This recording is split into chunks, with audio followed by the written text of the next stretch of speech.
There's a kind of closure you never expect. The call you thought would never come. The voice you thought you'd never hear again, offering a final brutal truth decades too late. 20 years is a long time. It's long enough for a memory to soften, for the edges of a wound to scab over, for a person to become a ghost in your mind. That's what he was to me. A ghost. His name was Leo. We met in college, a blur of late-night study sessions, shared secrets whispered in hushed dorm rooms, and a love that felt as expansive as the night sky. He was my first love, the kind of connection that felt both exhilarating and terrifying. Our relationship was a whirlwind, filled with the kind of all-consuming passion you only find in your early 20s. We were inseparable. We talked about everything, our dreams, our fears, the life we were going to build together. A life that felt so vividly, tangibly real. We were a force, a two-person team against the world. He was the quiet strength to my restless energy, the grounded rock to my wandering spirit. We planned our future with a reckless abandon that only the young can muster. We'd move to a small house with a garden, get a dog, travel, and start a family. These weren't just fantasies, they were promises whispered into the darkness after a long night of talking, sealed with a kiss. And then, just as suddenly as it began, it ended, abruptly, without warning. One Tuesday afternoon, he simply left. We were supposed to meet for coffee, our usual ritual, but he didn't show up. He didn't answer his phone. He didn't reply to my frantic messages. The silence was deafening. Days turned into weeks, and weeks turned into months. The whispers around campus were vague, filled with theories but no facts. He'd moved, gone to another state, joined the military. No one knew for sure. He simply vanished, leaving a gaping wound in my heart and 1,000 unanswered questions in my mind. For a long time, the anger was a burning ember inside me. The betrayal felt monumental. How could someone who professed to love me so fiercely, so deeply, simply disappear? How could he erase me from his life without a word? The unsaid became a heavy weight, a constant torment. I replayed every conversation, every moment, searching for a clue, a sign, something that would explain his sudden departure, but I found nothing. Over the years, the anger slowly gave way to a dull, persistent ache. The memory of him, once sharp and vivid, faded to a hazy silhouette. I moved on. I built a life for myself, a good life. I found love again, a different kind of love. Steadier, kinder, born of maturity and experience. I married a wonderful man, had 2 beautiful children. My life was full, complete. The ghost of Leo was a distant memory, a story I no longer told, a chapter in my life I had carefully sealed shut. He was a wound that had long since healed, a scar that rarely throbbed. I was happy, truly happy, until the phone rang. The call came on a chilly Saturday afternoon. The screen showed an unknown number, but something, a flicker of an old instinct, made me answer. The voice on the other line was different, thinner, weaker, but it was him. It was Leo. My heart stopped, then resumed with a frantic, stuttering beat. "Iris?" he said, his voice a ghost of its former self. It's Leo." The world tilted on its axis.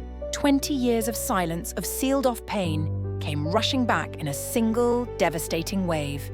My carefully constructed calm shattered. I couldn't speak. He took my silence as a signal to continue. "I know this is out of the blue," he said, the words catching in his throat. "But I'm sick, terminally ill, and I needed to talk to you. I needed you to know the truth." The confession began to pour out, a torrent of long-held secrets and painful truths. He didn't leave because he stopped loving me. He left because he was sick. He'd been diagnosed with a rare, degenerative genetic illness, the kind that runs in families, that gets passed down, that gets progressively worse. His father had died from it. His brother was already showing symptoms. He was a ticking clock. He spoke of his terror, the fear of watching the love of his life, a woman with so much vibrant energy, care for him as he slowly, inevitably faded. The thought of burdening me with his illness, of watching my dreams wither alongside him, was an agony he couldn't bear.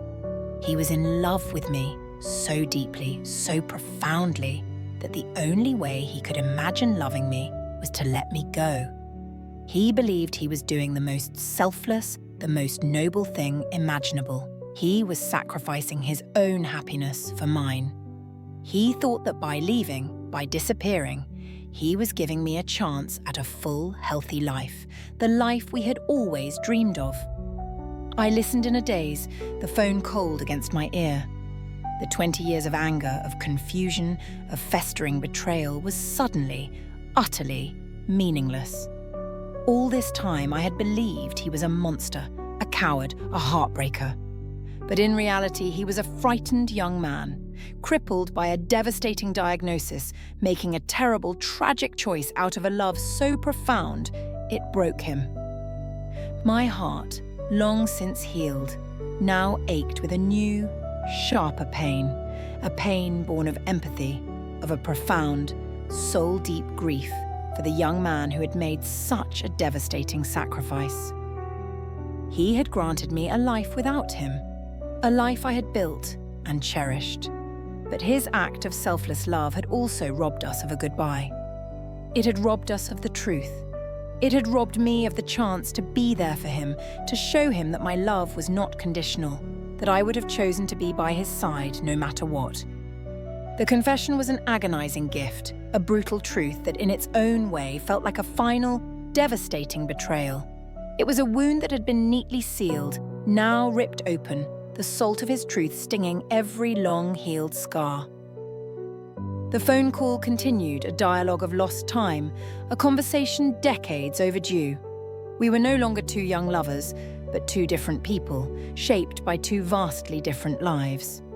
He told me about his quiet life, the slow progression of the illness, the constant consuming regret of his choice. He had watched me from a distance through social media, a silent observer to the beautiful life I had built. He saw my wedding photos, the pictures of my children, and in those images, he found a bittersweet solace, believing that his great sacrifice had been worth it. I, in turn, told him about my life, about my husband, about the kids, but my voice was strained, thick with a complex mix of emotions. I wasn't just grieving the love we lost. I was grieving the life he didn't have. I was grieving the terrible misunderstanding that had separated us for 2 decades. The silence on my end was no longer anger, but a profound, overwhelming sadness. "I needed you to know," he whispered, his voice weaker now, "that I never stopped loving you." The words, once a promise, now felt like a final, unbearable truth. A truth that came too late. A truth that, in its very clarity, felt more agonizing than the original mystery. The pain of his leaving was a sharp, clean break. The pain of his truth was a long, slow bleed. I finally found my voice. "You shouldn't have left," I said, the words catching in my throat. "You should have told me. We could have faced it together." "I know," he said, his voice filled with an unbearable regret. "That's my final burden. Knowing I didn't just lose you, I lost us. I'm sorry, Iris. I'm so sorry." The phone call was nearing its end. The truth had been revealed. The apology had been given, but a lifetime of unspoken words remained. A lifetime of grief, of misunderstanding, of a love that was sacrificed in a tragic, misguided attempt at nobility. We were 2 ships having passed in the night, only to have a brief, final and devastating radio transmission, moments before one of us disappeared forever. I hung up the phone and the world was silent. The silence was different this time. It was not the silent rage of a heart betrayed. It was the vast, echoing silence of profound grief. The ghost of Leo was no longer a symbol of my anger. He was a monument to a tragic, beautiful love that, in its attempt to be selfless, had become an agonizing, beautiful lie. The anger was gone, but the love, the profound sadness for the boy who had made such a devastating choice remained a final, unshakable truth. The days that followed were a blur. The news of Leo's illness, the truth of his sacrifice, had shattered the neatly compartmentalized life I had built. The scar on my heart, once a faint, distant memory, now throbbed with a new, raw pain. The anger was replaced by an overwhelming sense of empathy and a deep, aching grief for the young man who had lived his entire life with a devastating secret, all in the name of a love he believed was too pure to burden with his suffering. I had to tell my husband. It was a difficult, painful conversation. He listened with quiet understanding, his hand holding mine as I recounted the devastating phone call. He saw the truth of my pain, the genuine grief I felt for a love long past. His empathy was a testament to the healthy, loving relationship we had built, a love not born of frantic passion, but of quiet trust and profound understanding. The old anger had been a form of armor, a protective layer against the unexplainable pain of his departure. Now, with the truth revealed, the armor was gone. I was left vulnerable, raw, grieving not just for what we had lost, but for the life he never had. The healing process was different this time. It wasn't about moving on. It was about integrating a new, more complex truth. It was about finding a way to forgive him for his misguided, tragic choice, to forgive myself for a lifetime of misunderstanding, and to find a way to honor the love we had. A love that was so real, it had compelled him to a devastating act of sacrifice. I learned that some loves are not meant to be, not because they are flawed, but because they are too pure, too fragile to withstand the harsh realities of life. Our love was one such love.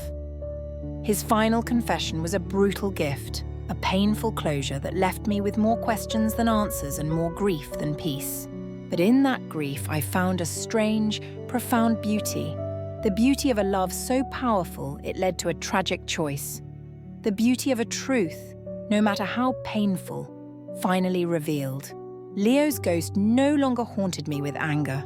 He haunted me with a profound sadness, a testament to a beautiful, tragic love that, in its attempt to be selfless, had become an agonizing, beautiful lie.